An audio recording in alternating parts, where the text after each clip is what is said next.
What's going on, guys? Today I'm going to be making another video about the 7.3, talking about all the mods I have done to it, especially since a lot of people over on TikTok ask me what different parts are, what size this is, what size that is, how I did that. So I figured I'll just make this video here on YouTube and talk about everything we've got done. So I'm going to start up here with suspension. We head onto the front end and you will see, first of all, I have 2-inch wheel spacers from Rough Country. All the suspension's been rebuilt under here, as well as new Rough Country shocks. And right there you can see I have the sticker's kind of messed up now, but a Rough Country leveling kit, the full springs, instead of having just a little spacer. Truck's a 99 also. We come to the back here. Nothing's done to lift it or anything, but we have airbags for when you're towing. It levels out the truck when it's squatting in the back, and you can see the Rough Country shocks back here as well. Now I'm going to move into the wheels and tires, which, as you can see, stick out really wide. They're 22 by 14 hostile sprockets, and on there I have some Nitto Trail Grappler tires, which you can see here. They're 355 by 40 R22s.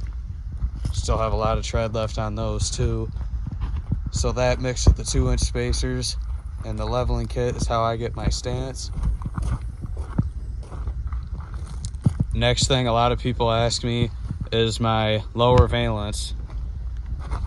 This is not a factory valence for the 7.3. This is actually for a 2008 F250 is what it's supposed to be for. So if you just search up 2008 F250 valence, it'll come up and you'll be able to find it.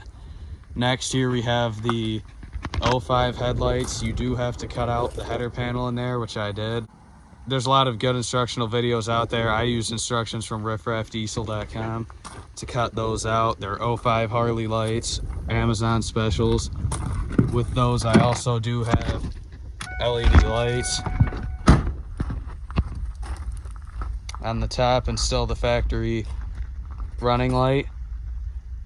And speaking of lights, while I got them on, I have these 2008 tow mirrors that I took the caps off, sanded them, and painted them myself for a paint match. And the wiring, a lot of people ask me how I got the light to come on, because normally they won't come on if you put these on an older truck. And to do that, I basically pulled this switch panel out, and then the wire that comes for when you put it to the running light to send power, I tapped into that and then ran it down here. It's hard to see, it's tucked up under there, but to both sides. And then I ran that to the wire after the plug of the mirror, where it's responsible for powering this lower light here. The top one's supposed to be turn signal. I haven't gotten around to getting that working yet. And then I have a separate ground added to the mirrors to inside the door skin on both sides.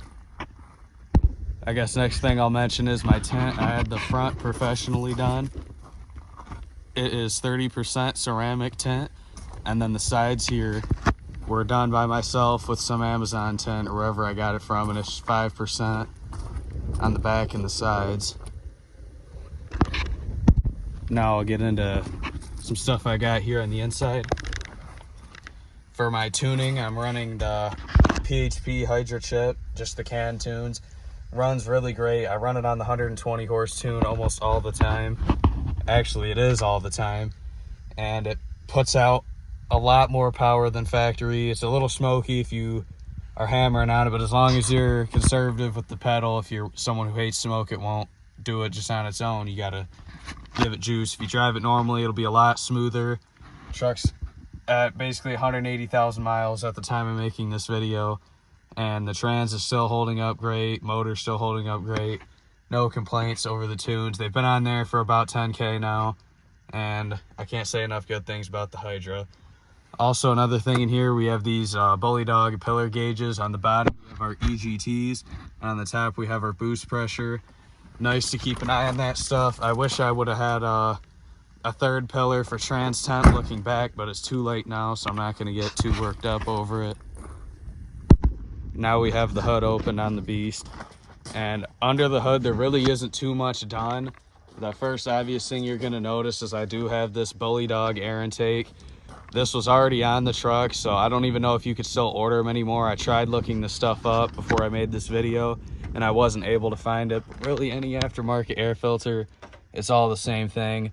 And then back here, here's the fun stuff we have.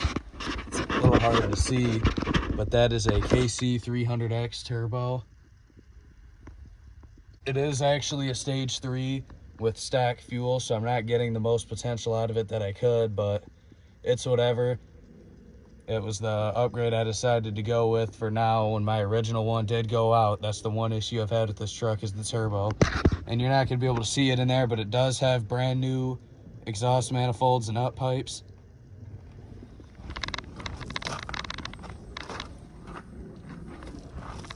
I'll see on the other side, you should be able to see the manifolds at least. Nothing fancy. These are some like eBay ones for the headers, and then I believe they are bellowed up pipes. I don't think that's gonna matter though, if they're stacked or the bellowed ones. And then right off the back of that turbo, coming back here, we do have a 5-inch straight pipe with a 6-inch tip. I believe it's a diamond eye straight pipe, but I'm not sure where the tip came from. That might just be an Amazon special there again. Another thing, a lot of people ask why I have a big fuel door. That's because this bed is actually off a 2016 Powerstroke, as well as the rear bumper and the tailgate. If you do decide to get the newer style gate for your old bed, you need to swap the actual hinges out. But the actual bed itself bolts right on, and the body lines match up the same as they would normally. It's just the fender back here is the newer style design, which I guess doesn't match the front, but most people don't even notice that. So that explains also why I have the bigger fuel door. Because normally you'd have DEF there too. As you can see, I just have a new filler neck to the tank, because all I have to fill this with is diesel because it's a 7.3. Another thing I almost forgot to mention too, these are aftermarket tail lights. I wish I could tell you guys where they came from, but they came in new in the box in the back seat of the truck when I bought it, so I can't tell you that. And also, the rear bumper on these is a straight bolt-on if you want to get the newer style for your truck. It's all the same from 99 to 16. And that'll wrap up pretty much everything I've done to the truck aftermarket. I hope this answers some questions for you guys, or if you're looking to make your truck look like mine, whatever. Thanks for watching the video. I'll see you guys later.